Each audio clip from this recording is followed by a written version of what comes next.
समीर नामी एक bank manager की कहानी है। वो जयपुर से दिल्ली का सफर कर रहा था। और मंजर कुछ यूं है कि रात का वक्त है, हाईवे पर बहुत शदीद ट्रैफिक जाम है। बिल्कुल।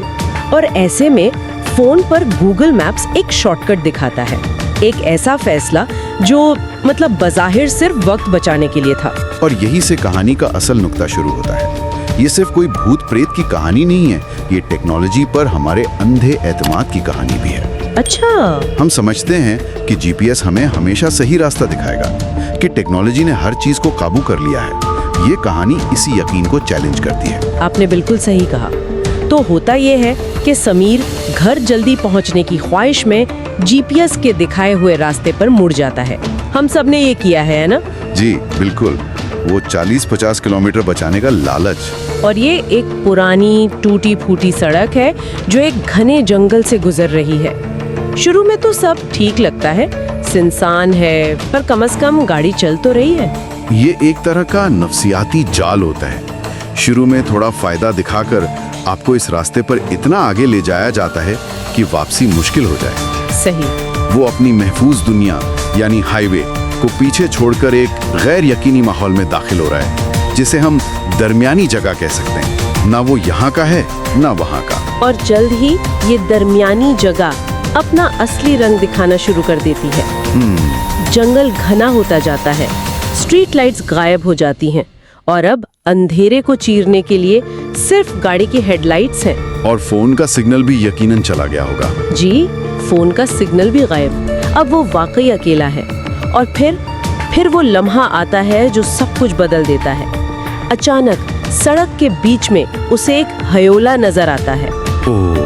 समीर पूरी ताकत से ब्रेक लगाता है, टायरों की चीख निकलती है और गाड़ी रुकती है। वो देखता है कि बम्पर से सिर्फ चंद इंच के फासले पर एक औरत खड़ी है। और उसने लाल रंग की साड़ी पहनी हुई है और उसकी पीठ गाड़ी की तरफ है। जी बिल्कुल। रात का वक्त, सुनसान जंगल और सड़क के बीच में एक अकेली औरत। ये अपने आप में ही एक बहुत परेशान कुन सूरत हाल है। कोई भी सोचेगा कि उसे मदद की जरूरत है या शायद ये कोई जाल है। समीर भी यही सोचता है। वो शीशा नीचे करके पूछता है, आप ठीक है?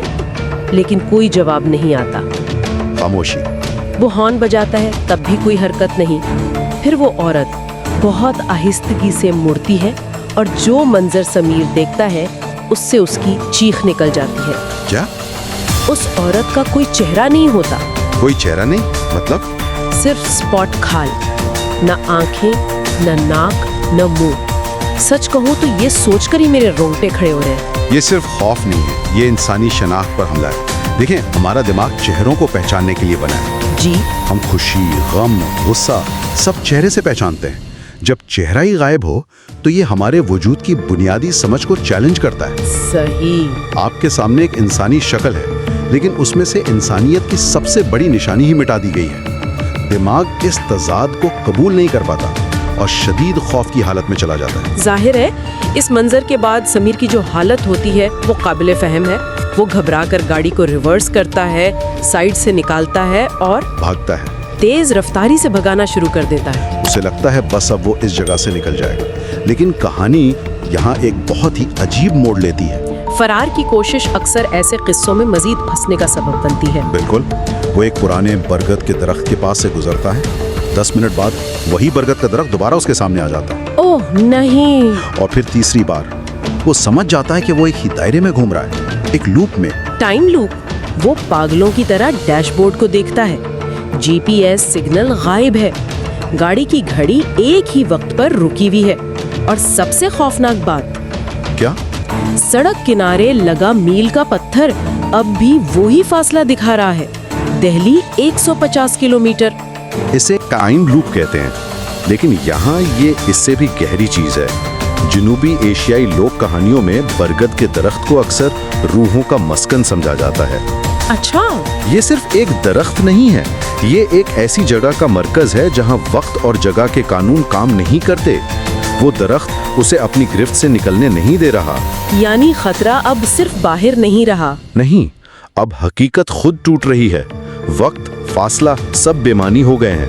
یہ صرف خوف نہیں، یہ مکمل بے بسی ہے۔ اور جب اسے لگتا ہے کہ اس سے برا کچھ نہیں ہو سکتا، تب اسے گاڑی کی پچھلی سیٹ پر وزن محسوس ہوتا ہے، جیسے کوئی خاموشی سے آ کر بیٹھ گیا ہو۔ ایک سرد ہوا اس کی گردن کو چھوتی ہے۔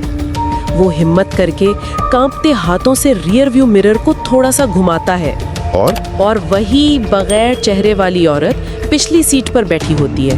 اب خطرہ باہر سے اندر آ گیا ہے۔ جی، گاڑی جو آپ کی محفوظ پناہ گاہ ہونی چاہیے اسی پر قبضہ ہو گیا ہے۔ یہ ایک شدید نفسیاتی حملہ ہے۔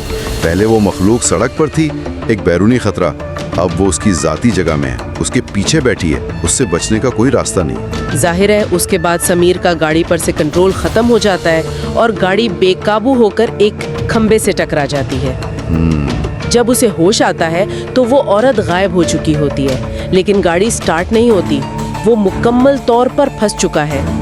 تب اسے دور ایک لالٹین کی مدھم سی روشنی نظر آتی ہے، ایک امید کی کرن، اور وہ اس روشنی کی طرف بھاگتا ہے۔ جی، وہ روشنی ایک پرانی جھونپڑی سے آ رہی ہوتی ہے جہاں آگ کے پاس ایک بوڑھا شخص بیٹھا ہے، لمبے الجھے ہوئے بال، جسم پر راکھ ملی ہوئی۔ وہ بابا بھیروناتھ تھے۔ اور یہاں کہانی میں وہ کردار داخل ہوتا ہے جو اتنا ہی قدیم ہے جتنی خود یہ کہانیاں، بابا یا سادھو کا کردار۔ صحیح۔ یہ وہ شخص ہے جو مادی اور روحانی دنیا کے درمیان پل کا کام کرتا ہے، وہ قدیم حکمت کی علامت ہے۔ جی، بابا آنکھیں کھول کر کہتے ہیں، تم چڑیل گھاٹی میں داخل ہوئے ہو مورخ، وہ راستہ زندہ لوگوں کا نہیں ہے۔ چڑیل گھاٹی؟ بابا اپنی لاٹھی کے سہارے اٹھتے ہیں اور سمیر کے ساتھ اس کی گاڑی تک آتے ہیں۔ وہاں پہنچ کر وہ رک جاتے ہیں۔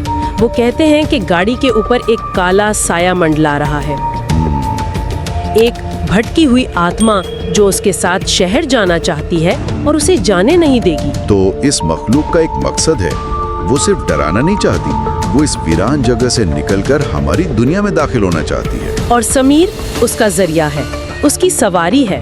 تو پھر بابا کیا کرتے ہیں؟ اس کے بعد بابا ایک خاص رسم ادا کرتے ہیں۔ وہ اپنی جھولی سے ایک مٹی کی ہانڈی نکالتے ہیں جس میں راکھ اور کچھ ہڈیاں ہوتی ہیں۔ پھر وہ ایک لیمو لیتے ہیں۔ لیمو؟ جی، اور اس پر 7 سوئیاں چبھوتے ہیں اور اسے گاڑی کے بونٹ پر رکھ دیتے ہیں۔ ان چیزوں کا کیا مطلب ہے؟ یہ تمام چیزیں علامتی ہیں۔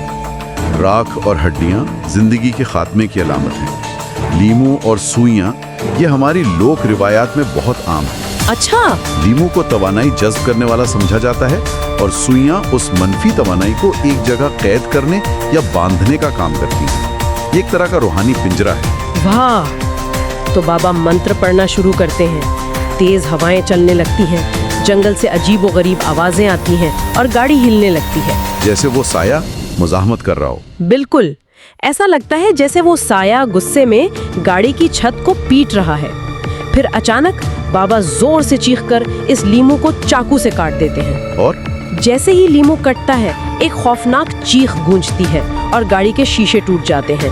بابا کہتے ہیں کہ راستہ کھل گیا ہے، لیکن ایک آخری اور سب سے اہم شرط ہے۔ اور یہ شرط ہمیشہ کہانی کا کلائمیکس ہوتی ہے۔ وہ کہتے ہیں، گاڑی میں بیٹھو اور سیدھا بھگا لے جاؤ، لیکن کچھ بھی ہو جائے پیچھے مڑ کر مت دیکھنا۔ پیچھے مڑ کر مت دیکھنا۔ نہ پچھلی سیٹ پر نہ شیشے میں۔ اگر تم نے دیکھا تو وہ ہمیشہ کے لیے تمہارے ساتھ جڑ جائے گی۔ یہ پیچھے مڑ کر نہ دیکھنے کی شرط بہت گہری ہے۔ یہ دنیا بھر کی کئی قدیم داستانوں میں پائی جاتی ہے۔ اچھا؟ یہ صرف ایک جسمانی عمل نہیں بلکہ یہ ارادے کی آزمائش ہے۔ کیا انسان خوف اور تجسس پر قابو پا سکتا ہے یا نہیں؟ مطلب یہ شک اور کمزوری کی علامت ہے۔ بالکل۔ پیچھے مڑ کر دیکھنا یہ تسلیم کرنا ہے کہ آپ اس ماورائی طاقت کے قابو میں آ گئے ہیں، اور ایسی قوتیں اسی کمزوری کا فائدہ اٹھاتی ہیں۔ اور یہ آزمائش فوراً شروع ہو جاتی ہے۔ سمیر کانپتے ہاتھوں سے گاڑی سٹارٹ کرتا ہے۔ حیرت انگیز طور پر گاڑی سٹارٹ ہو جاتی ہے۔ جیسے ہی گاڑی رفتار پکڑتی ہے اسے پچھلی سیٹ سے آوازیں آنے لگتی ہیں۔ کیسی آوازیں؟ کبھی یہ آواز اس کی ماں جیسی ہوتی ہے جو کہتی ہے، سمیر بیٹا مجھے چھوڑ کر مت جاؤ۔ کبھی یہ اس کی بیوی کی آواز بن جاتی ہے جو روتے ہوئے اسے پکارتی ہے۔ یہ ایک شدید نفسیاتی جنگ ہے۔ وہ مخلوق اب جسمانی طور پر حملہ نہیں کر سکتی، اس لیے وہ جذباتی طور پر حملہ کر رہی ہے۔ صحیح۔ وہ اس کی سب سے گہری محبتوں اور کمزوریوں کو استعمال کر رہی ہے تاکہ وہ آخری غلطی کر دے۔ समीर का दिल चाहता है कि वो मुड़कर देखे। आवाजों में इतना दर्द होता है कि वो तड़प जाता है। उसकी नजर बार बार रेयर व्यू मिरर की तरफ उठती है। लेकिन उसे बाबा की बात याद आ जाती है। जी। वो हिम्मत करके आंखें सड़क पर जमा लेता है और रेस बढ़ा देता है। आवाजें गुस्से भरी चीखों में बदल जाती हैं और फिर मुकम्मल खामोशी छा जाती है और सामने उसे हाईवे की रोशनियां नजर आ जाती हैं। वो बच गया था। जिस्मानी तौर पर बच गया था, लेकिन ज़हनी तौर पर शायद कभी नहीं। आपने दुरुस्त कहा, क्योंकि कहानी यहाँ खत्म नहीं होती। वो घर पहुँच जाता है, लेकिन इस वाक़े का असर उस पर हमेशा के लिए रह जाता है। वो अपनी गाड़ी बेच देता है और फिर कभी रात को अकेले सफर नहीं करता। और ज़राए बताते हैं कि उसकी नई गाड़ी में भी जी, उसे कभी कभी रियर व्यू मिरर में कोई परछाई नजर आती थी, जिसकी वजह से उसने तंग आकर गाड़ी के अंदर वाला शीशा ही हटवा दिया। ये इस बात की अलामत है कि कुछ तजुर्बात का असर कभी खत्म नहीं होता।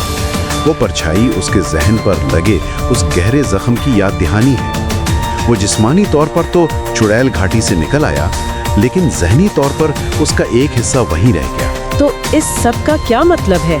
ये एक ऐसी कहानी है जहां जदीद दौर का इंसान जो अपने जीपीएस पर भरोसा करता है, एक ऐसी कदीम हकीकत से टकराता है जिसे साइंस नहीं समझा सकती। जी, ये एक इंतबाह है कि हर शॉर्टकट महफूज नहीं होता और कुछ रास्ते अनजान ही रहें तो बेहतर है। बिल्कुल। ये कहानी हमें याद दिलाती है कि दुनिया में ऐसी जगहें और कुव्वतें हो सकती हैं जो हमारी समझ से बाहर हैं। समीर जिस्मानी तौर पर तो बच गया, लेकिन उसका जहनी सुकून हमेशा के लिए छिन गया। ये कहानी एक अहम सवाल भी उठाती है, जिसे मैं सामीन के लिए छोड़ना चाहूंगी। जी, हमारे दरमियान हमारी टेक्नोलॉजी से भरी जिंदगियों में खामोशी से रह सकती हैं और अपना नया शिकार तलाश कर सकती हैं।